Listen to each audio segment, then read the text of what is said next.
kind of flipping it a little bit now. The last presentation is a use case, and a really exciting one about how to utilize the existing copper in the network as part of the fiber network itself in an MDU. And Joshua from DigitalC is going to run through that use case for us. Over to you, Josh.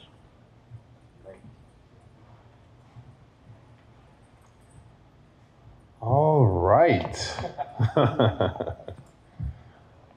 I'm going to start by saying one F word. We are a fixed wireless company. So, all right, I'm just getting it out there now. I know where I am, so don't worry. I get it. I like wireless. I'm sorry. So DigitalC, we are a nonprofit technology social enterprise. That's a mouthful. I'll break that down a little bit more. And a lot of our advancements that we're seeing in our services we're providing to MDUs do come by in our partnership with Incoax. So I'll be lifting them up as well through this presentation. Word salad here. Forgive me in advance. Are we sending these out? Like, everyone's going to get these? Yeah. All right. Oh, that's nice. Okay. All right. So big things to highlight about Incoax. In the name, I'm sure a lot of us are familiar with them just because they've done a really great job throughout their portfolio. But as we've been using them, being able to take advantage of the existing coaxial cabling that's in these MDUs, not only does it save time, speed is the name of the game, and you all know that. And I don't mean that from a consumer standpoint, I mean that from a deployment standpoint. As you are building out these networks, as you're going into the last mile of the last mile, we're going to the last mile of the last mile, looking at the way that we can save time while at the same time not compromising quality, that's something that, in many cases, actually making advancements in quality, that's something that Incoax does incredibly well. And being able to work with that team, specifically what they've been able to do, they came out to Cleveland, that's where we're headquartered, Ohio. And coming out there, educating our team on how to actually deploy these networks and actually providing us the tech support that we need, that matters. I'm going to give you a little bit more context why. DigitalC, we are, as I said, headquartered in Cleveland. To give you a little bit more context for what we're doing, Cleveland is one of those cities that historically, when you're looking at the American Community Survey numbers, we're always one of those least connected cities. We had a very, very high poverty rate, and essentially it's not really a competitive telecom market. And when you have a third of the residents in our city living in poverty or adjacent to poverty, what you then have created is the perfect conditions for a digital divide to exist. And as we look at the digital divide, for us as a nonprofit internet service provider, it's nonprofit first, mission driven. How do you start connecting the unconnected or the historically unconnected, but how do you do it in a way where you're not giving people garbage? For so long, you all know it, people got garbage. And as a result of that, you have people who don't want to engage, who aren't connected, who don't really see a reason why. If, again, the speeds are crap, the service quality isn't great, the responsiveness isn't great, you're just piling on existing inequity. And so being able to create a nonprofit that is purely a nonprofit, but then taking the best in advancements in telecom, we've now created within that perfect storm of this digital divide, a digital disruptive entity, and that is what DigitalC is. And so we do offer $18 a month service at 100 symmetrical. We also offer a 200 over 100 plan. I'll get into more detail where that is. And yes, we are very good at fundraising. $53 million that was raised to essentially build out the network that we're building now. So typically whenever I'm speaking about the evolution of this broader discourse, addressing the digital divide, that's typically what you see in these cities where politicians will get up and say, we have a digital divide, and then they'll give the same thing that we hear every single time, internet is no longer a luxury. I swear if I hear that one more time on the screen. It's so annoying. But addressing it, then bridging it. At one point, bridging the digital divide, specifically in urban markets, looked like giving people a hotspot and giving them a computer, usually a refurbished computer, and that was you bridging the digital divide. Then throughout the pandemic, we saw the Affordable Connectivity Program take rise. Now you're just containing it, and then as soon as, obviously, the disinvestment starts, well, we're back to square one. But what we like to look at is disrupting the digital divide. And that means let's take the actual advancements, that we're seeing in telecom. let's take and then coax, let's take all the other wireless stuff that I'm not going to say here, and then let's add that together, and then what you've created is disruption. And disrupting poverty, I think that's where, as we look at the examples that was said earlier about the red pill and the blue pill, I believe we have a purple pill, where we said, let's take the best over here, and then again, look at the lower end of the market, and let's make that infusion. And that creates the disruption. So since January 2024 at DigitalC, over 70 MDU buildings, and when we say MDU buildings in our case in Cleveland, I mean, yes, we have the very large apartment buildings that we are working with that, again, we are using in coax and primarily all of these buildings. But some of them are like scattered sites too. So I don't want to paint a picture of greater progress than what's there, but I think the progress already is pretty phenomenal. But 4,500 households that we've been connected over, well, actually at this point, this might be a little bit dated because we're approaching our 5,000th household connected since January 24. Over 140,000 homes covered. We are in our final 3 sites to have a citywide deployment. With about 60 towers we had to bring live in 18 months, and then over 10,000 residents trained. Now, the residential interactions, I can't state enough the significance of that. Being that word of mouth is our greatest advocacy play and sales play. I mean, we could release whatever Instagram ad we wanted, release whatever TV commercial, but word of mouth by far is a big reason why we're having the success that we're having in Cleveland. So when we're at the $18 a month or $216 a year, the reason why that number is significant is because our area code in Cleveland is 216, so that worked out phenomenally well. We did not pre-plan that, we got lucky. And you don't really get lucky in broadband, but that was our one stroke of luck we had. The other part, so this is $0 a month at 200 over 100. No, we are not that much of a nonprofit. What that means is there's actually a subsidy that we were able to get from our school district, and the school district actually pays for that service tier directly for the families. So all we have to do is be the broker of trust.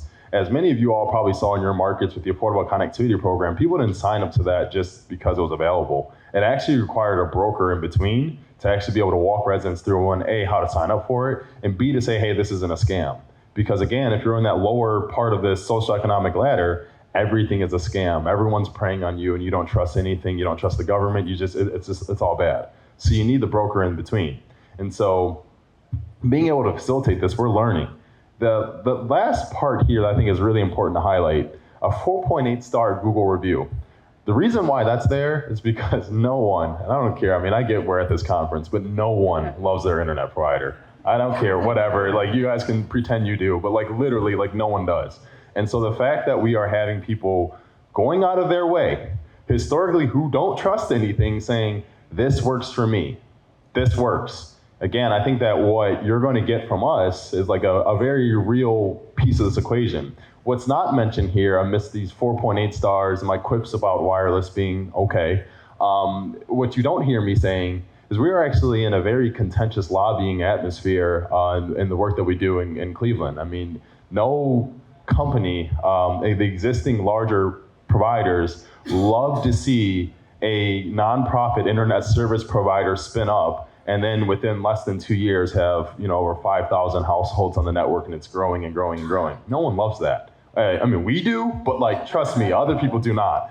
And so when you have this anti growth atmosphere, the lobbying, they want to kill this company. And I get it. I mean, I'd kill it if I was on the outside too.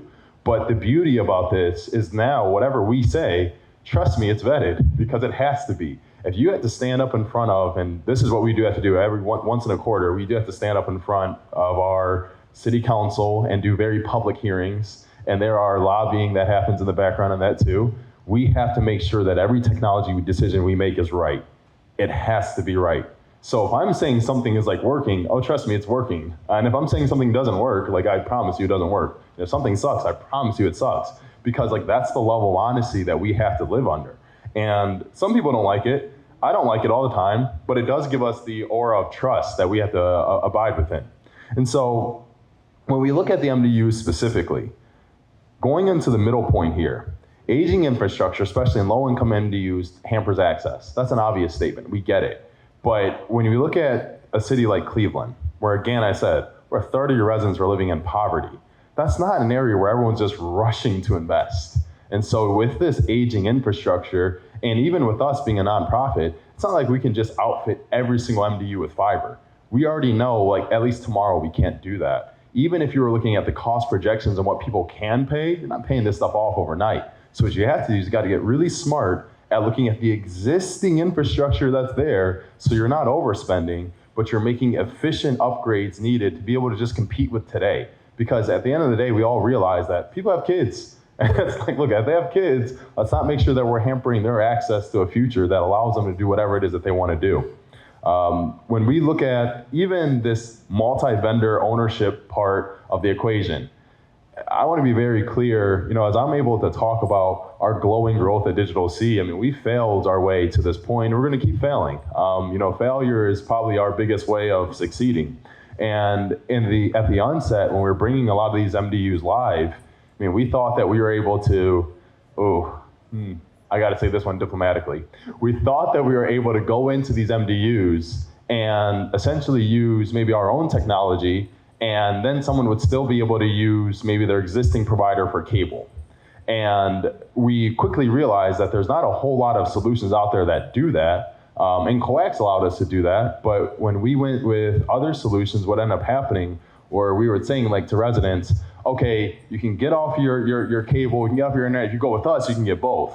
Not realizing that you couldn't. And so what ended up happening was we ended up losing our equity and our trust that we had built up, because some people were in bundled plans, and then they realized that they actually couldn't get our internet and keep their TV packages on the other side.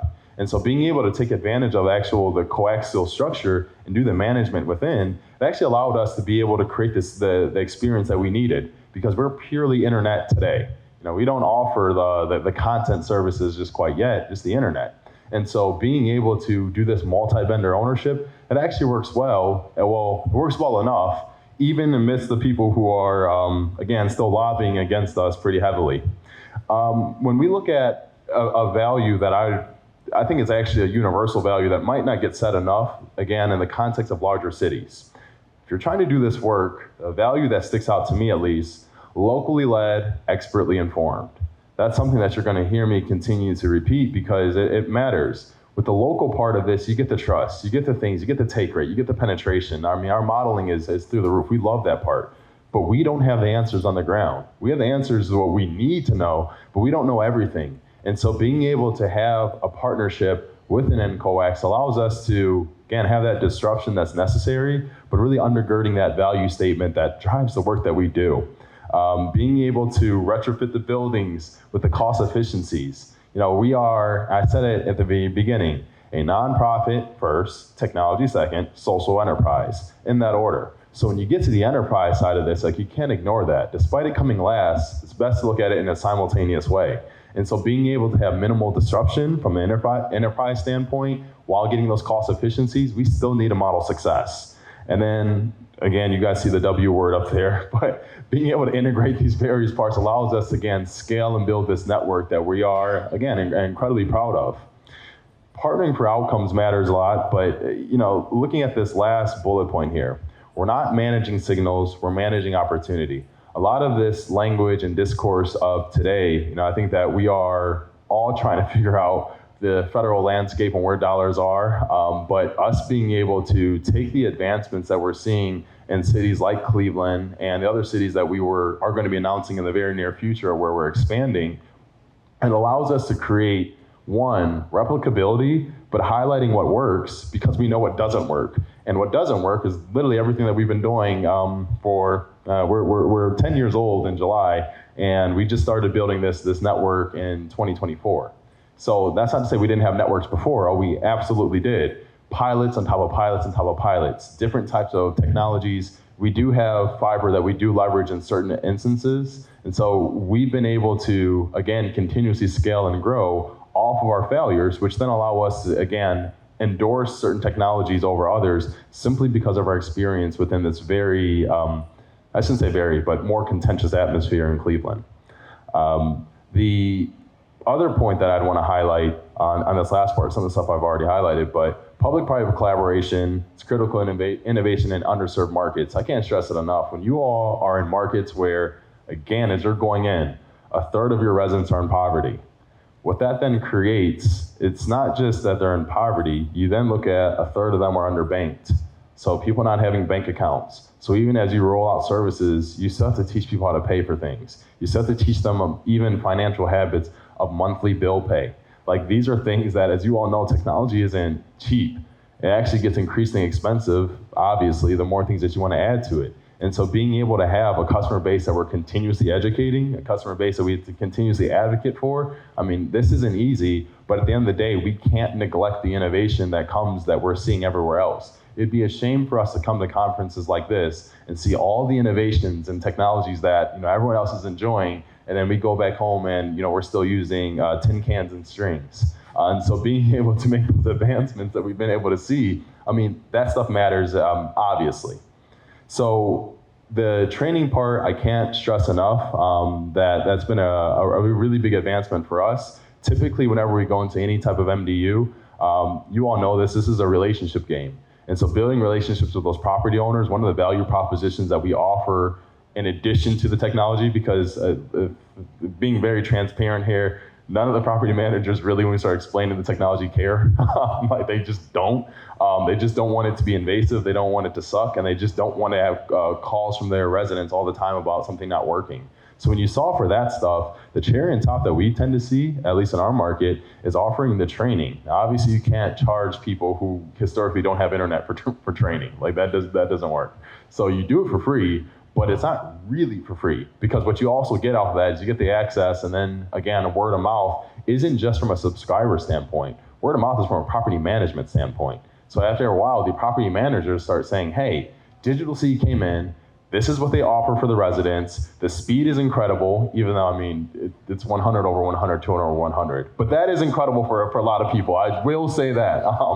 But it's like, even with that, being able to say that someone is going to be on site Tuesdays and Thursdays from 12 to 2. It's not a huge time investment, but that makes a big difference in the penetration and residents actually taking our service.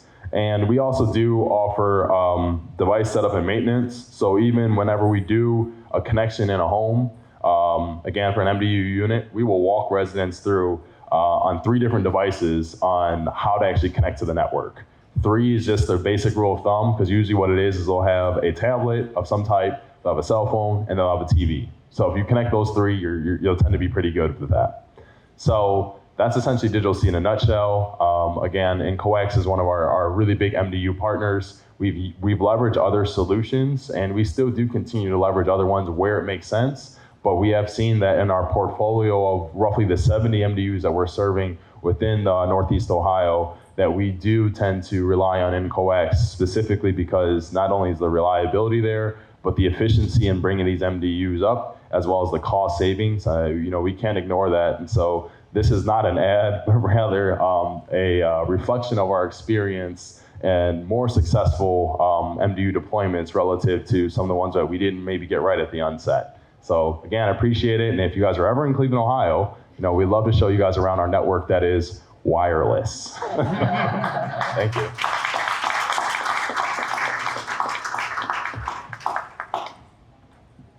Okay. I'm not even going to try to compete with that. So I'm going to boringly move over to Q&A. We have 10 minutes. Please, from an audience point of view,